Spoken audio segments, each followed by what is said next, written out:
করে সুব্রাই বলে, আমরা শিবরাই বলি, ত্রিপুরীরা সুব্রাই বলে। রিয়াংদের শিবরাই রাজা, রিয়াংরা শিবরাই রাজা এবং ত্রিপুরাদের সুব্রাই রাজা একই ব্যক্তি। তিনি কে? তিনি রাজা ত্রিলোচন।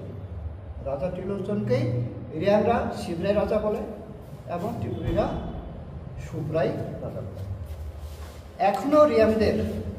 এখনও রিয়াংদের সামাজিক অনুষ্ঠান যথা বিবাহ অনুষ্ঠান ইত্যাদিতে শিবরাইকে স্মরণ করেই অনুষ্ঠান সূচনা করে। এই শিবরাইকে স্মরণ করে অনুষ্ঠান সূচনা করে। রিয়াংদের আউটচাই বা পুরোহিত, রিয়াংরা আউটচাইকে পুরোহিতকে আউটচাই বলে। আউটচাই কর্তৃক উচ্চারিত স্তুতির কিছু অংশ উদ্ধৃতি করছি আপনাদের জানার জন্য আমরা বলছি। সে যে অনুষ্ঠান সূচনার আগে আমাদের যে পুরোহিত উনি একটা স্তুতি পাঠ করেন। সেটা কি? শিবরাইবু চংনাংনি হাংরাইবু ওয়াইনাংনি চংনি রঙাফ মা চংনাহা শিবরাই চংমবাই ওয়াইনি রঙাফ মা ওয়াইনাহা হাংরাই মেনবাই। এটা হচ্ছে স্তুতি। এই শিবরাইকে স্মরণ করে এই স্তুতি বলেন, উচ্চারণ করেন। তো এটা আমি বাংলা তর্জমা করছি। বাংলা তর্জমা হচ্ছে কি?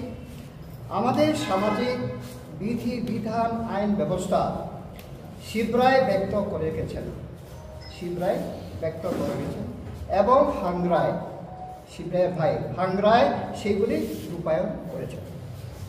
যদিও আমি অজ্ঞ, তথাপি শিবরাই যা ব্যক্ত করে গেছেন তাই আমি ব্যক্ত করছি এবং যদিও কাজে দক্ষ নই, তথাপি হাংরাই যাহা রূপায়ণ করে গেছেন তাহাই আমি রূপায়িত বা সংগঠিত করছি।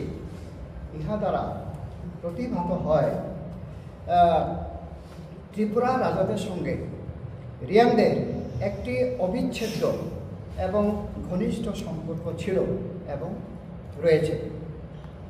2 নম্বর, ঠাকুর শ্রী সৌমেন্দ্রচন্দ্র দেববর্মা মহোদয় কর্তৃক প্রণীত এই যে সেন্সাস রিপোর্ট, সেন্সাস বিবরণ থেকে একটি উদ্ধৃতি দিচ্ছি আপনাদেরকে। সেখানে লেখা আছে, প্রাচীনকালে রিয়াং সম্প্রদায় ত্রিপুরার সৈনিক বিভাগে বীরত্ব ও যুদ্ধ কৌশলে বিশেষ প্রতিপত্তি লাভ করিয়াছিল।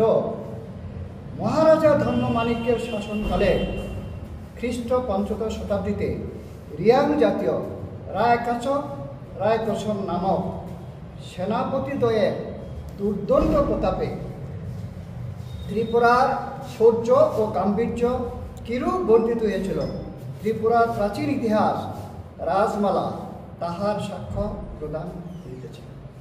এই হল সেন্সাস বিবরণে ঠাকুর শ্রী সৌমেন্দ্রচন্দ্র উনি যে মন্তব্য করেছেন।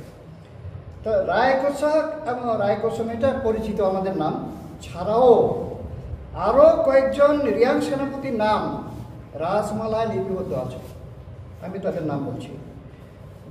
ধর্মমাণিক্যের সময়ে সেনাপতি ছিলেন সমথম খাঁ, শ্রী রাজমালা 2য় লহর 254 পৃষ্ঠা। ধর্মমাণিক্যের সময়ে রিয়াং সম্প্রদায়ের আরও একজন সেনাপতি ছিলেন, তার নাম হল গগন খাঁ, শ্রী রাজমালা 2য় লহর 252 পৃষ্ঠায় আছে। মহারাজা বিজয় মাণিক্যের সময়ে রিয়াং সম্প্রদায়ের যে সৈন্যাধ্যক্ষ ছিলেন তার নাম হল কালা খাঁ। তিনি নাজির উপাধি লাভ করেছিলেন এবং সেই সঙ্গে মন্ত্রিত্বেও নিযুক্ত হয়েছিলেন। রাজমালা 2য় লহর 252 পৃষ্ঠা। তদুপরি তাহাকে শ্রীহট্টের প্রশাসকও নিয়োগ করা হয়। তিনি চট্টগ্রামে পাঠানদের সহিত বিপুল বিক্রমে যুদ্ধ করে আত্মাহুতি দেন। এই হল রিয়াং সেনাপতি। রায়চন ছাড়াও আরও ছিলেন। এখানে উল্লেখ্য যে, এখানে আমি বিশেষ করে আপনাদের উদ্দেশ্যে উল্লেখ করতে চাই, ত্রিপুরা রাজা সৈন্য বিভাগে যে রিয়াং সৈন্য এবং সেনাপতিগণ সেবা করে গেছেন তারা কোনো ভাড়াটিয়া সৈন্য নয়, ভাড়াটিয়া সেনাপতিও নয়। তারা রাজা সৈন্যবাহিনীর মূল স্রোতের নিজস্ব সৈন্য ও সেনাপতি ছিলেন। সৈন্যবাহিনীতে রিয়াংদের প্রাধান্য ছিল। এখনও যেন রিয়াংগঞ্জ ত্রিপুরার দ্বিতীয় বৃহত্তম জনগোষ্ঠী। এখনও রিয়াংগঞ্জ ত্রিপুরার দ্বিতীয় বৃহত্তম জনগোষ্ঠী। ত্রিপুরার সৈন্যবাহিনীতেও রিয়াংদের প্রাধান্য ছিল, একথা ধরে নেওয়া অমূলক মনে করি না।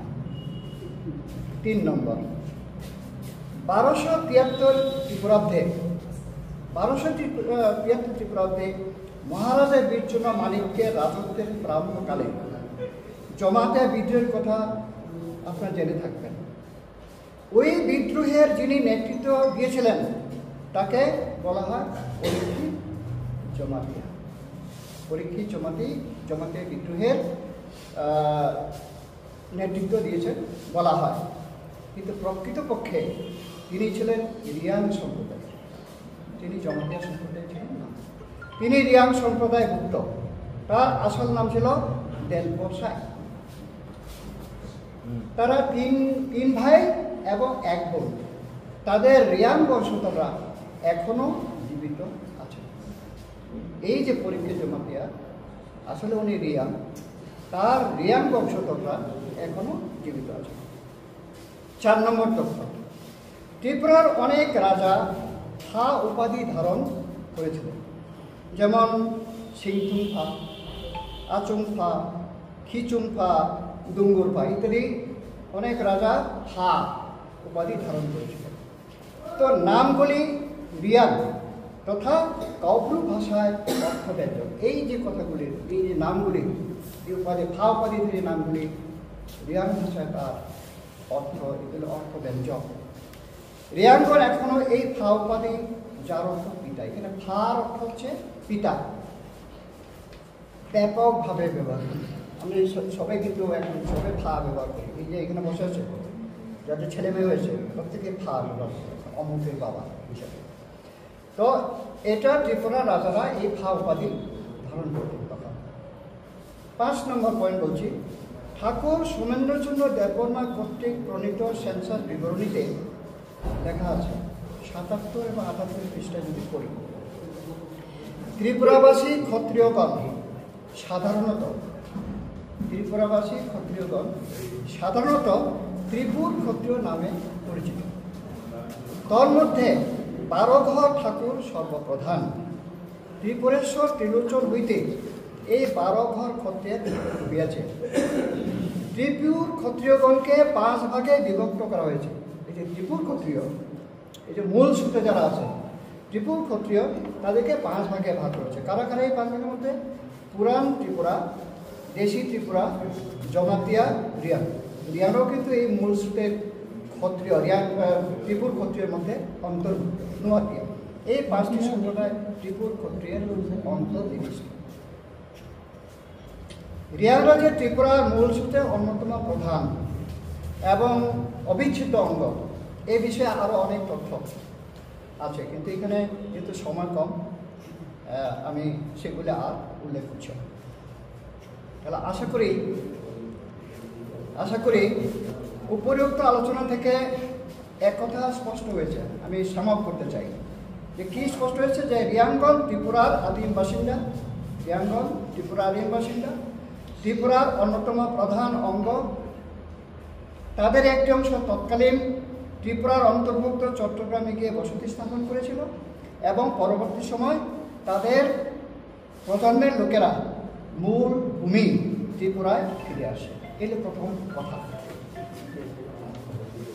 পরিশেষে একথা বলতে কোনো দ্বিধা নেই যে ত্রিপুরার রাজাই রিয়াংদেরও রাজা। এই যে ত্রিপুরা যে রাজা, তারাই কিন্তু রিয়াংদেরও রাজা, এবং ত্রিপুরার রাজাদের সঙ্গে ত্রিপুরী সম্প্রদায়ের যতটুকু সম্পর্ক ও অধিকার, ততটুকুই রিয়াংদেরও সম্পর্ক অধিকার।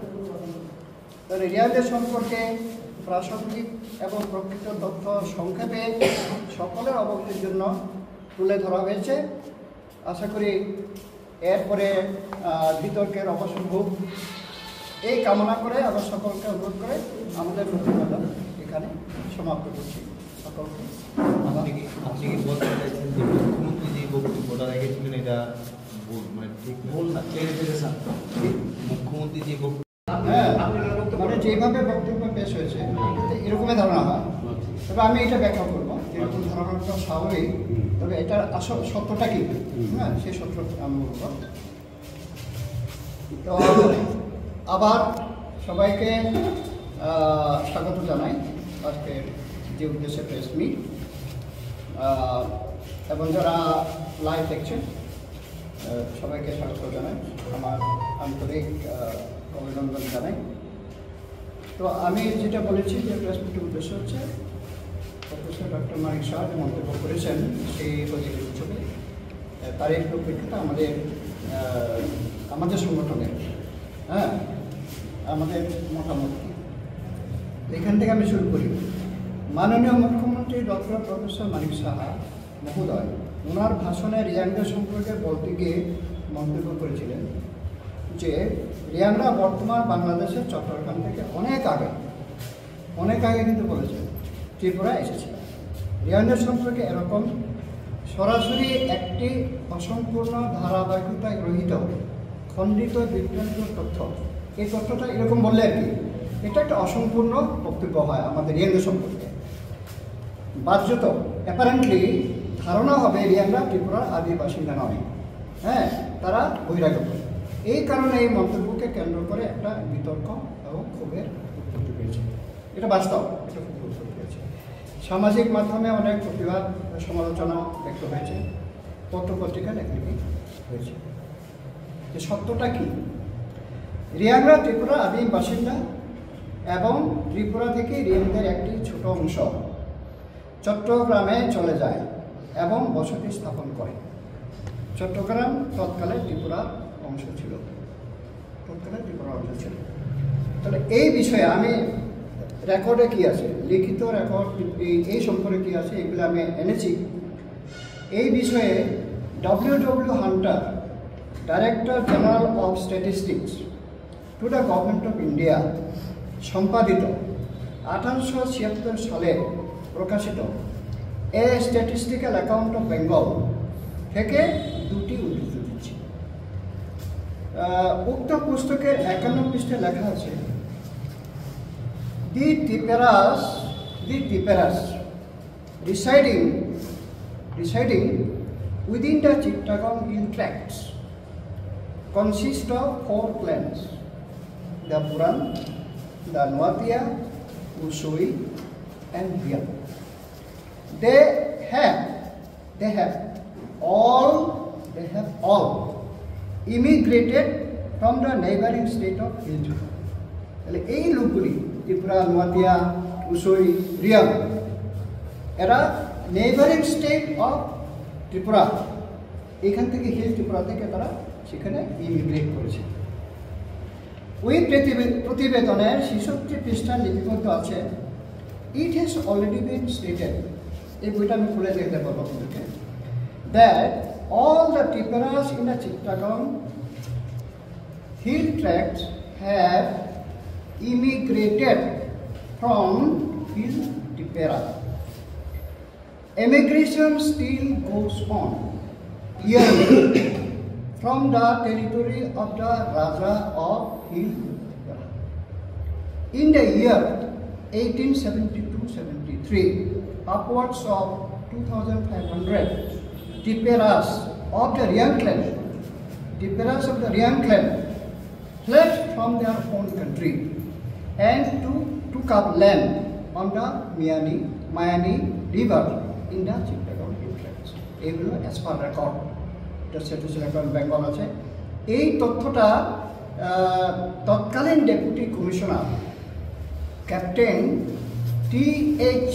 লিউইন এর রচিত পুস্তক, একটা বই লেখা আছে, পুস্তকের নাম হচ্ছে the hill tracts of Chittagong and the dwellers therein. এখান থেকে এই কথাগুলি উদ্ধৃত হয়েছে।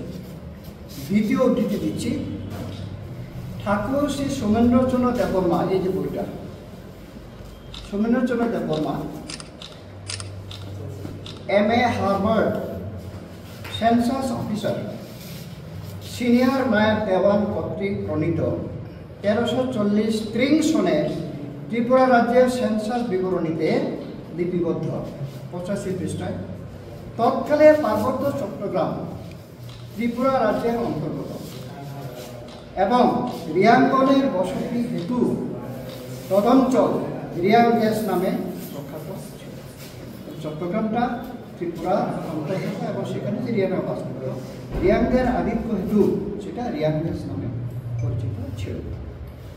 তাহলে এই যে দুটো যে উদ্ধৃতি দিলাম, দুটো বই থেকে, রেকর্ড থেকে, দুটি উদ্ধৃতি থেকে ইহা স্পষ্টরূপে প্রতিভাত যে রিয়াংরা ত্রিপুরার আদিম বাসিন্দা, যেহেতু ত্রিপুরা থেকে গেছে আদিম বাসিন্দা, এবং ত্রিপুরা থেকে রিয়াংদের একটা অংশ চট্টগ্রামে গিয়ে বসতি স্থাপন করে। এটা ঠিক, এটা ফ্যাক্ট। ইহা সত্য যে চট্টগ্রামে বসবাসকারী রিয়াংদের বেশিরভাগ পরবর্তী সময়ে আবার ত্রিপুরায় ফিরে আসে, অনেকটা মিজোরাম থেকে ফিরে আসা রিয়াংদের মতো।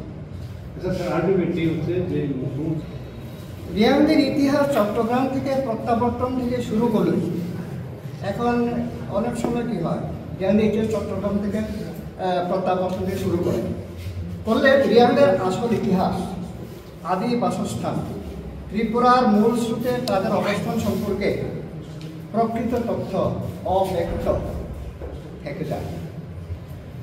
অধারাবাহিক অসম্পূর্ণ তথ্য পরিবেশিত হয় এবং ইহাতে বিভ্রান্তি সৃষ্টি করে।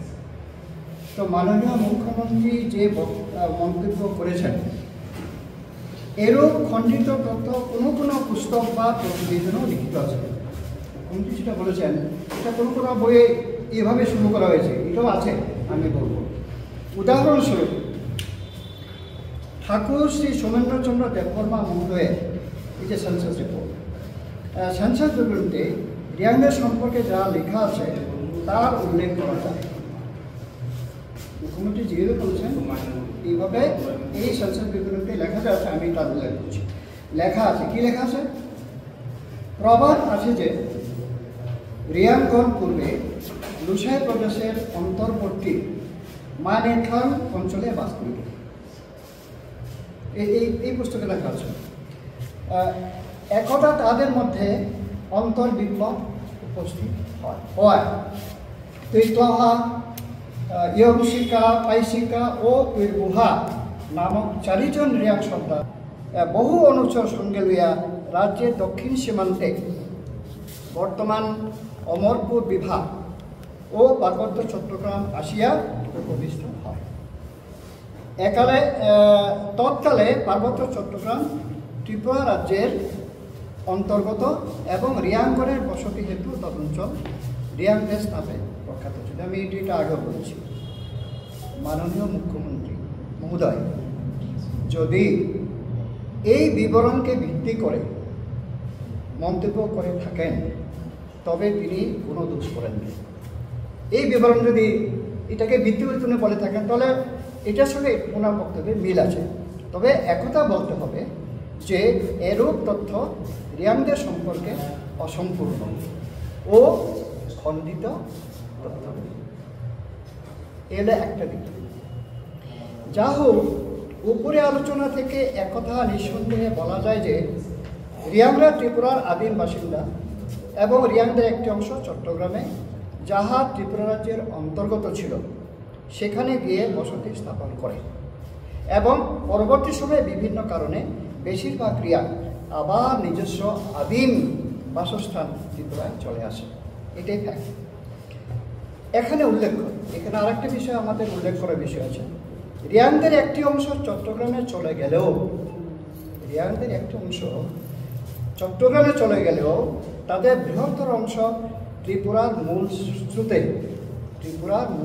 বিদ্যমান ছিল।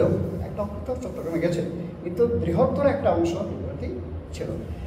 তার কিছু তথ্য আপনাদের নিকট এবং আপনাদের মাধ্যমে সকলের অবগতির জন্য তুলে ধরছি।